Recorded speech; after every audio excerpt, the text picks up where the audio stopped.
slick talker since a jet. Wintertime, all the time, ooh, yeah. Look at the way that I move, swag. Disrespectful and I'm rude, okay. I had cocaine in the school. Winter one hell of a kid. What looks like blood in there? And it's not blood, it's deer meat. Shotgun shells all over this. What the fuck? Holy. In all the cases we've covered on this channel, this case is by far the most upsetting we've come across. What follows is never before seen body cam footage as police make a routine traffic stop and discover a truly chilling scene. We'll also show you exclusive security footage, capturing the victim's last moments alive. But first, an investigative report on what led up to this tragic incident and the many ways it could have been prevented. Be warned. I ain't gonna lie, bro. For a murderer, though, she got the She got that. What led up to this tragic incident? She definitely got recoil, and I ain't talking about the shotgun she's shooting. Many ways it could have been bro, my fault. Prevented. Be warned, we will be covering the flaws in child protective services surrounding abusive parents and why those services need to focus more on helping the victims in these cases over their abusers. Yo, Timmy, for Christmas, bro, why you ain't wish for them shits back, my boy? Tim, how you just gonna let this slide, bro? You like 12 years old, bro. I know for a fact you've had mad time to get these shits back, gang. You should have been asking Santa Claus to bring you some new front teeth. My brother, my dear some brothers, we got to do better. This may seem straightforward, but domestic situations can become very complicated in cases where the abuser is the parent of a victim. Let's step back a moment and get some background on what exactly led up to this heinous crime. In December of 2015, Julissa Thaler and Tori Hart's child, Eli Kenneth Alejo Hart, was born. However, their relationship quickly went south. Court summons suggest that Julissa has a long history of substance abuse, including suspicions that she exposed Eli to a controlled substance while she was pregnant. The next line in the summons mentions Eli's genetic disorder, Townes-Brock syndrome, which left baby Eli with I've never heard of that. Hearing loss and cleft feet. At this time, Julissa filed police complaints against Tori. She later admitted to the complaints being false, and that because of her mental health issues, she constantly accuses Hart of things that he doesn't do. After years of custody battles and allegations of abuse... Bro, like, real shit, I'm sorry. Everybody deserves happiness and love, but, like, yo, bro, you can't help somebody who can't help themselves. Simply put, I don't care, bro. I don't care, bro. And you will find out sooner or later, bro. I feel like every guy in their life has to go through a relationship where they're just with somebody who's unwell. Brother, let me just say this. Don't do it. It's nothing but a fucking headache. If you have somebody who's fucking that tweaked out off their gourd that they're willing to do some shit like this, nigga, be accusing you of whatever the fuck, doing this, that, and the third, you know what I mean? Just causing problems, for, you know what I'm saying? It ain't worth it, bro. Like, I'm not saying, no, brother, that is you, bro. No, it's everybody, money. It's gonna happen to you too, gang. You think you safe, buddy. You think you invincible, Monica. You think you're invincible, my brother. It's gonna happen to you too, twin. It's gonna happen to you, twin. But, what you call it, bro? It's happened to all of us, nigga. It's happened to all of us, buddy. Jalen, me, Rick. It happened to everybody, bro. Rick mad times now. Rick's been through the gutter with shorties. With, like, some of Rick's exes, I've been there for this shit, bro. Yo, they are tweaked out, bro. Tweak. Rick's had the worst of the worst. My boy, Brian. Every human being I can think of, bro. At least in my, like, that I know, money, except for you right now. But your time will come. Your time will come. Julissa and Tori undergo court-ordered evaluations. For years, Julissa gains custody of Eli, but struggles with homelessness. In October 2020, Dakota County Social Services find Eli at Julissa's decrepit home, naked and without hearing aids. The social worker on scene could not locate shoes or clothes for Eli outside of a single set of pajamas. DCSS found a flooded upper floor bathroom, eggs broken and smeared throughout the main level, and food in various stages of decay around the main floor. Julissa is hospitalized for mental health issues, but Eli is returned to her care afterward. Why would you ever think that was an okay thing to do, bro? Why would they ever do this, bro? Around 3 months later, Child Protective Services again took Eli and placed Julissa into custody on a mental health and welfare hold. Julissa was presenting signs of psychosis and claims that she was hearing voices related to self-harm, among other paranoid... Yo, she's fucking schizo?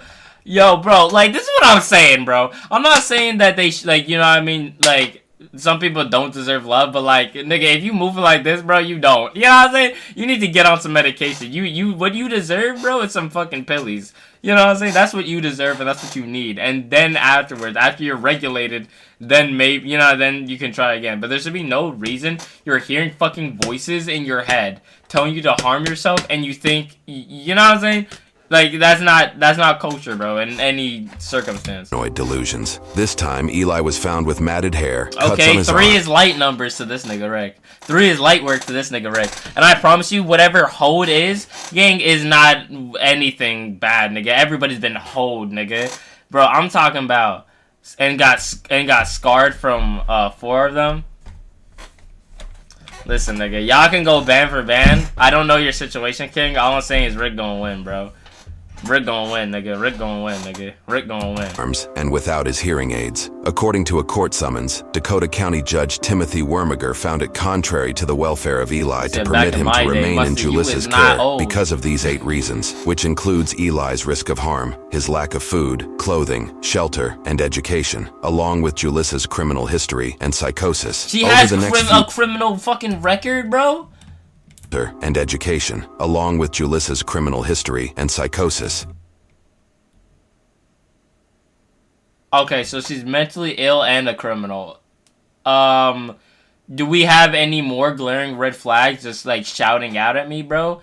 Yo, why would they even give Eli back to her, like, ever, bro? Over the next few years, Julissa again and again proves she's not fit to be a parent. Throughout, Tori continuously signals to officials his concerns, which continue to go unheard. How, here are just a few things Julissa has done, stupid, according to the fucking the system with kids and custody and shit is so stupid. I feel like a lot of the times, not all the time, but a lot of the times, it's like mothers get the benefit of the doubt or some shit. Like, it's like mothers always are always like in the right type shit, and then like the men have to like pay child support and like do this and that and the third. You know what I mean? Without getting custody. Bro, like, what in the fuck? You know what I'm saying? You have a girl here with a literal criminal record and actual documentation of her, like, having psychosis. And they're still like, nah, she gets to keep the child. Are we fucking tweaked out? Are we actually insane? She got admitted into it was like a psych ward, they said, or some shit. And then after she got out, they gave the kid back to her. What the fuck? To a court summons and numerous reports, Julissa told a story of dropping Eli's what did the kid do? Okay, Buster, you're bugging. Cup off the side of all the that cliff kid in needs Colorado. is a spanking 100%. Bro, what has the kid done? The kid has done nothing in this situation. So when he was younger, her solution? She tied a rope to herself and climbed down to get it, leaving Eli unattended. What? Sheeting Eli's sippy cup off the side of a cliff and numerous reports. Julissa told a story of dropping Eli's sippy cup off the side of a cliff in Colorado when he was younger. Okay, bro. I've never been to Colorado, so I don't know. Maybe there's just cliffs everywhere. But how do you end up just at a cliff? There's never... maybe it's just because we're from New York. But I've never seen a cliff in my life. I've never once in my entire life have just seen a cliff. Where do you just go to find cliffs at? You know what I mean? And you just so happen to lose your sippy cup and get a rope. And where did she get a rope from? Like, bro, what kind of... bro, these niggas are not... These motherfuckers are playing GTA, I swear to God. These niggas are playing some sort of video game, because this is not real life, bro. Where do you just get a rope? You just spawn a rope from? Like, just out of nowhere? You're just at the side of a cliff, just fucking make a rope appear from your fucking inventory, your magical fucking inventory, and just start climbing that shit? Like, what'd you hook it to? Like, how is this even possible? Her solution? She tied a rope to herself and climbed down to get it, leaving Eli unattended, open to the possibility of him falling off the cliff to his death. During visitation, Julissa berated Eli for the problems in her life and relationship, blaming him for the rotten food in her home, even after rotten food continued to exist in her household after Eli was taken into foster care. Julissa told a social worker she can't eat or sleep and that she was living off Mountain Dew and cigarettes. After What kind of gamer girl fucking diet is that? Mountain Dew and cigarettes, bruh? Jesus Christ. Julissa's visitations, Eli would have bathroom accidents, which was not typical for him. Julissa showed Eli disturbing videos she took of cat feces, along with images of naked women. Okay. I don't even understand. I don't understand. Why? Why? what? What the? Yo, this is actually insanity, bro. Like this is the definition of just mental illness. This is insane to me. What could come over you? What could possess you? You just show your child, your little newborn kid, pictures of cat feces and naked women. Like, what do the two even have together? Like, what do the two even like, how do they coincide? Why did this come into your mind to just do this? What kind of fucking brainwashing is this? You know what I'm saying? What kind of brainwashing is this, bro? What kind of fucking propaganda are we pushing onto the youth now, bro? What the fuck is this, bro? I don't understand. I can't even comprehend this. Julissa shit, gifted Eli a smart watch and would call and text him during Tori's visitation time. In the time Julissa needed to better herself for the court to gain custody of Eli, she had the police called on her over 20 times in a 10-month This is insane, and they still gave her custody. She got the... Alright. span. Julissa set up a noise machine in her home because she believed neighbors were spying on her. Julissa submitted numerous false police reports of Tori, claiming he was stalking her and was on methamphetamines. Both these accusations and more were disproven. During DCSS visits to her home, Julissa was found to be raising ducks in her living space, despite her attempts to hide them during inspections. 2 separate landlords kicked her out for causing problems. Julissa reportedly drove erratically when dropping Eli off at school, speeding on multiple occasions, and supposedly left tire marks on school grounds. While at school, Eli told teachers he didn't sleep the night before when he was with Julissa. His behavior also reportedly dropped dramatically at school when he was under her care. Julissa lied to the court about buying tickets to Disney World and did so in hopes that it would expedite the custody process to allow her to leave the state with Eli. Julissa stole prescription drugs, and during court-ordered drug test, she consistently failed. I really do not understand. I cannot physically process this in my mind. How was she able to slide with all of this stacked up on her? So many, like, bro, so many red flags. The government ain't worth a damn. You was fucking right, Monty.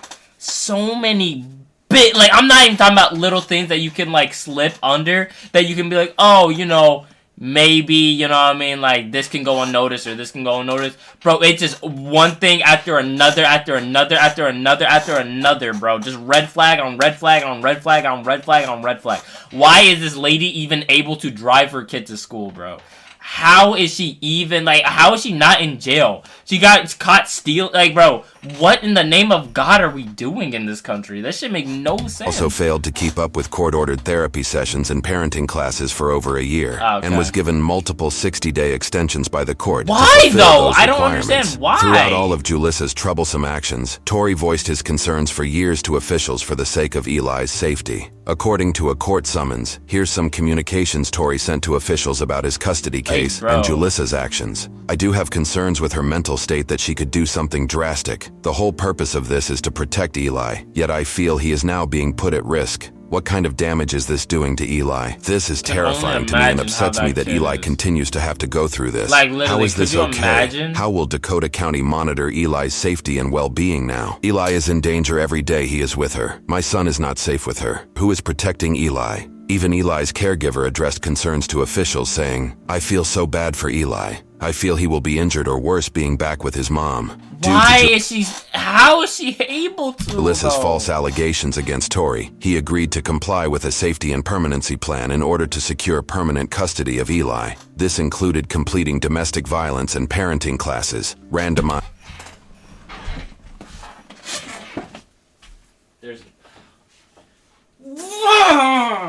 Oh my, there's like, bro, this dude, Tori, is an actual fucking blessing to Mother Earth.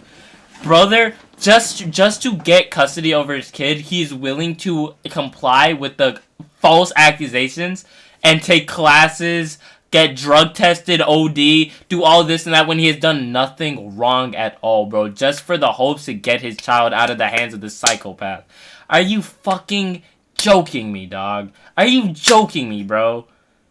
Like, bro, like, the lengths a fucking good parent will go for their child is insane, dog. Give this nigga a damn medal, bro. Get this motherfucker a medal, bro. ASAP Rocky, dog.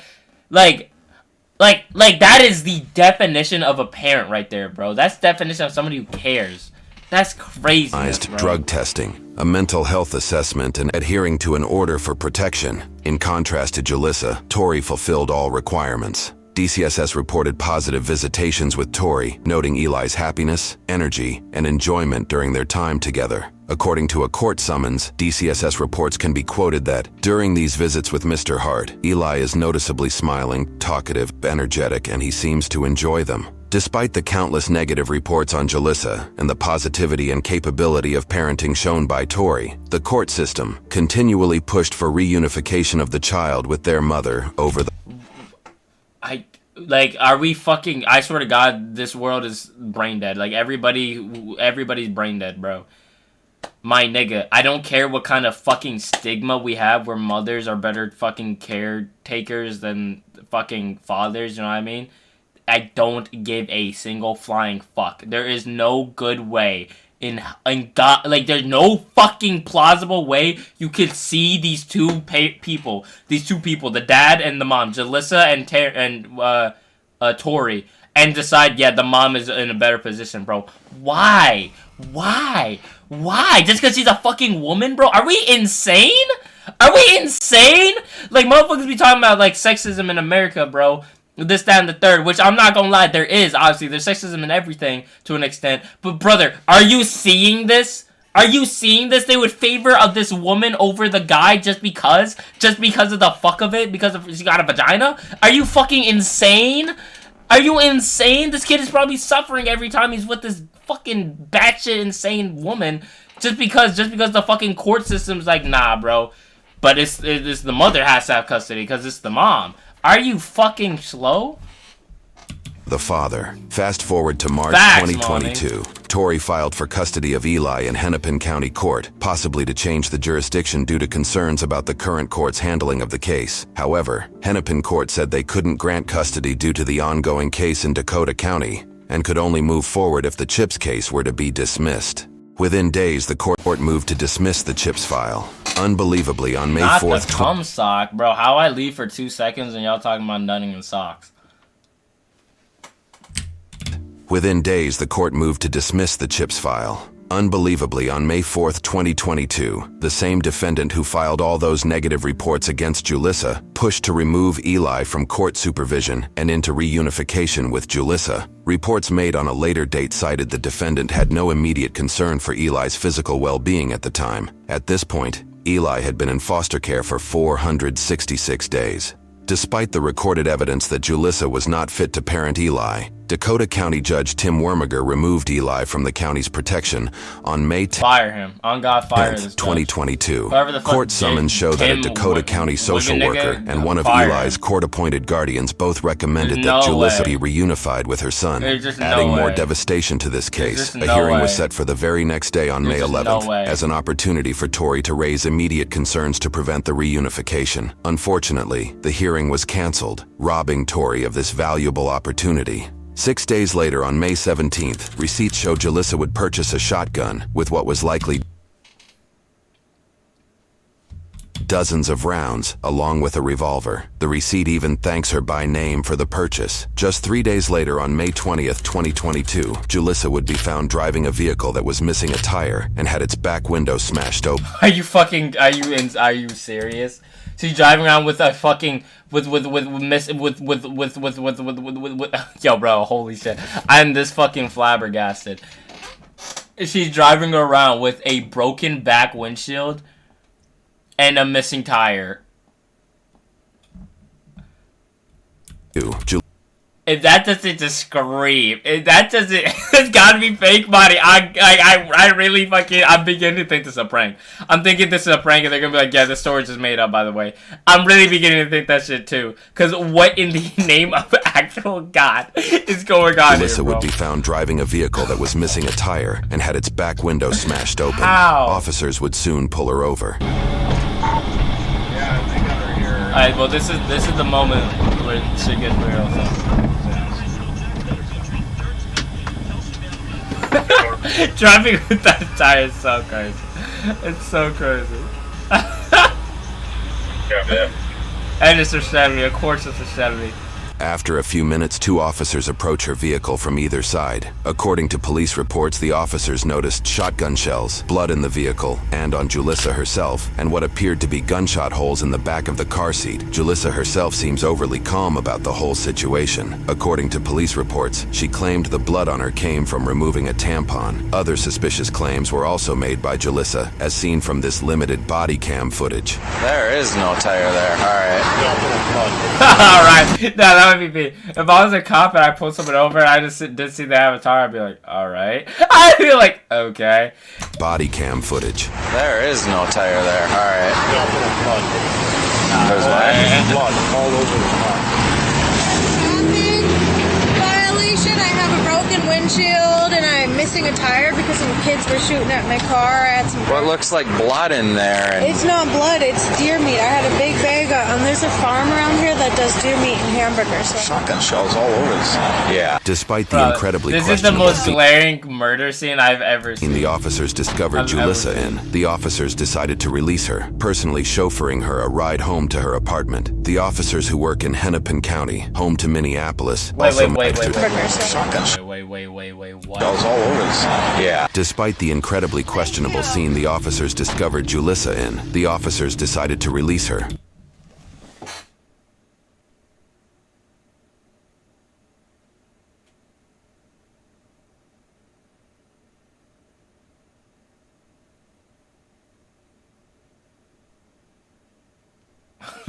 Yo, who is this girl? No, on God, who I know. Listen, I know she has a fatty. I know she got it like that. I know she got the bunda. She got the bunda. But there's no way. There's no way we're that jaded by the cooch that we let this shit slide. There's no way. This is impossible. This is actually impossible. This is impossible. How is she getting away with this much? How yeah, niggas will get that. Let me not even. Personally chauffeuring her a ride home to her apartment. The officers who work in Hennepin County, home to Minneapolis, also may have feared getting a complaint from the woman, factoring into their decision-making. According to news reports, the search warrant for Julissa's vehicle indicated the police released her because she was growing impatient, cold, and refused to sit in the squad. Back at the blood-soaked vehicle, officers developed probable cause and did a deeper search of the vehicle. Holy. We got a body. Alright, let's. No! No, they got Eli, bro! Bro! Yo, shut up, Nama. They got fucking Eli, bro. Of course it's the kid who ends up dying because of these stupid ass, fucking stupid system, bro. Bro, this girl was even saying for the longest time because of him the food was getting spoiled. It's because of him this, that, and the third, bro. This girl was the biggest fucking red flag the world has ever seen. And it's just like nobody cared. Nobody cared. Nobody, bro. Nobody, bro. Could you, bro, if I was, Tori? Bro, if I was Tori, bro, could you imagine, bro, fighting for this shit for years, nigga? Years on end. On end. Just for it to end like this, bro? Just for this? Dog, I'd lose faith in the world. I genuinely would lose faith in the world, bro. On God. Can you just end this by 2 a.m., please? Alright, my bad, Nama. Like, it's just so fucking annoying. My bad.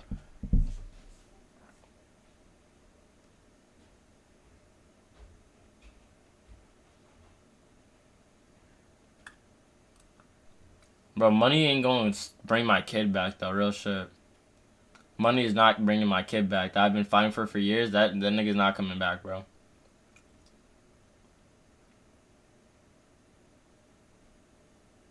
Now, that's beyond fucked up. Like, real shit. According to reports, officers rushed back to the apartment where they just dropped Julissa off. They discovered she was no longer there. She left a washing machine running with what was later determined to be filled with the clothes she was just wearing. Soon after, officers located Julissa leaving the area on foot, and she was placed under arrest. Officers then observed that she had what appeared to be brain matter in her hair. Based off witness statements and Bro, she quite literally blew his fucking brains out. Could you, bro, I'm so sorry. I'm not trying to get deep. But could you imagine this fucking kid in the back seat and your mother just pulls a fucking shotgun at you and fucking just aims at your fucking head? Could you imagine just like that imagery, bro, of your own mom aiming a gun at your fucking temple? Could you imagine that? And then getting brain matter on her face? Do you...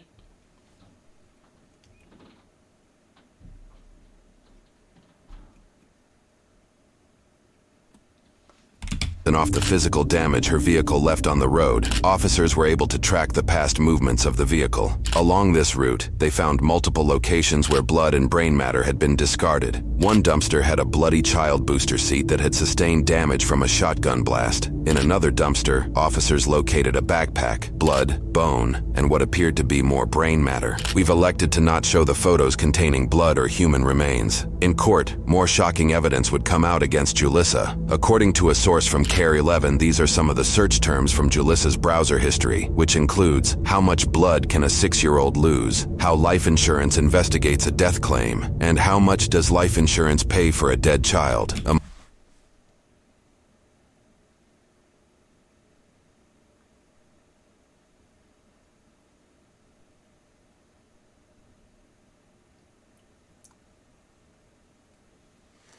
This shit could bring a nigga to tears, bro. Real shit. They could actually bring a nigga to tears, bro. This is the saddest shit I think I've ever heard, bro. This is just so fucked, it's not even funny. Like, it's so fucked, it's not even funny, bro. Among other damning searches, it was later determined that Julissa had shot Eli 9 times in the head and torso area. Oh, come on now. Like, come on now. It just keeps getting worse, huh? 9 times with a fucking shotgun. A shotgun. It's a child. There's no way after 1 to the head he's not dead. Maybe 2. Give it 2, bro. It's a shotgun point blank. His brains were everywhere. She had to throw out so many different fucking piles of shit with brain matter everywhere. Brother, why did you need to keep shooting him? And the body too?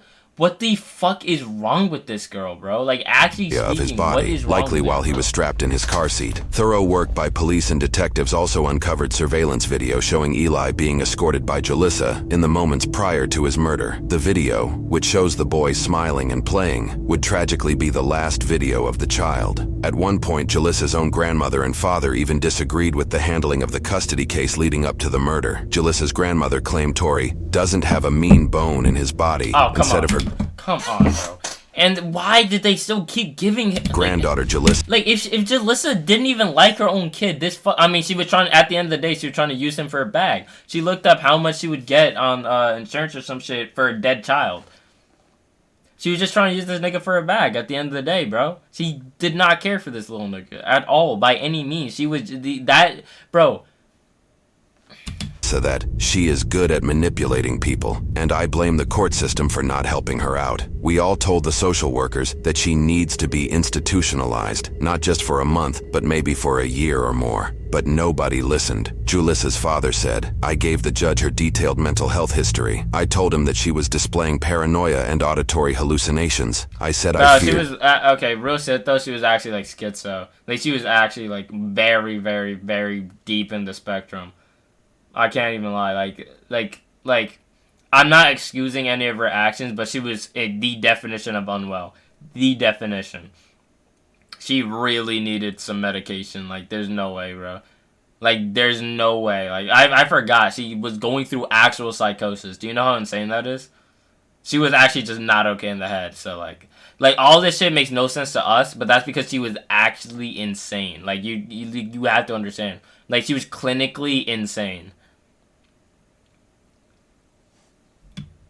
For Eli's safety, it all fell on deaf ears. Julissa did not mince words with how she felt about the situation. Scholar, you have a right to speak this morning if you'd like. You don't have any obligation to speak, but if you'd like to choose to speak, now is the time to do it. Yes, I would like to say something. Go ahead. I'm innocent. You all, you're garbage. That's all you're. Yo, did you just see, I'm bro? Her innocent. lawyer, look at her You all, lawyer. You're garbage. Her lawyer is like, wallahi, we're finished. Her lawyer is like, wallahi, we are finished. Is this girl insane? I can't. Why do I keep asking? Is this girl insane? Is she insane? Is she, Chad? Is she? That's all, Your Honor. Clearly, Julissa's lawyer isn't too happy about her choice of words. Ms. Dollar, I don't know that that's appropriate here.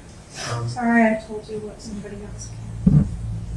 Julissa Thaler was sentenced with first-degree predetermined murder and second-degree intentional murder for shooting Eli no less than 9 times. She has received life in prison without the possibility of parole. Currently, Tori is in the process of suing the defendants and a caretaker of Eli, who continue to suggest reuniting Eli with Julissa. That outcome is yet to be determined. Unfortunately, this is not the only case of this nature that was mishandled by Minnesota, and more specifically Dakota County and Ramsey County Child Support Services. Most recently, Child Protective Services has Who the fuck is this nigga?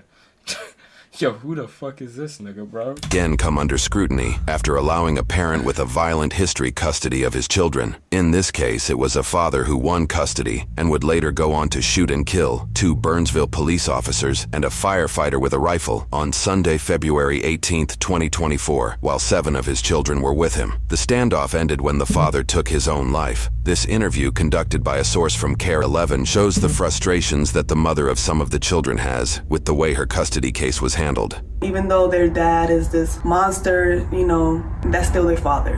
They had unconditional love for him. And it hurts me because it's like somebody so evil like that and they still get all the love from their children. He could have took them. He could have done a lot, so my main focus is just to get their mental health in order, because it's not going to be like overnight. It's going to be something that's an ongoing thing. A statement released by Ramsey County in Minnesota has this to say about these kinds of cases. In Minnesota, counties are required by law to work toward family reunification in child protection cases unless specifically accepted by statute. When a parent is found to be compliant with court orders during the period their child is placed out of the home, a child must be returned to the parent's care. Following reunification with their child, a parent is no longer legally compelled to work with social services. A family may also relocate of their own volition. Hopefully, swift changes in how cases like these are handled happen soon to prevent future tragedies.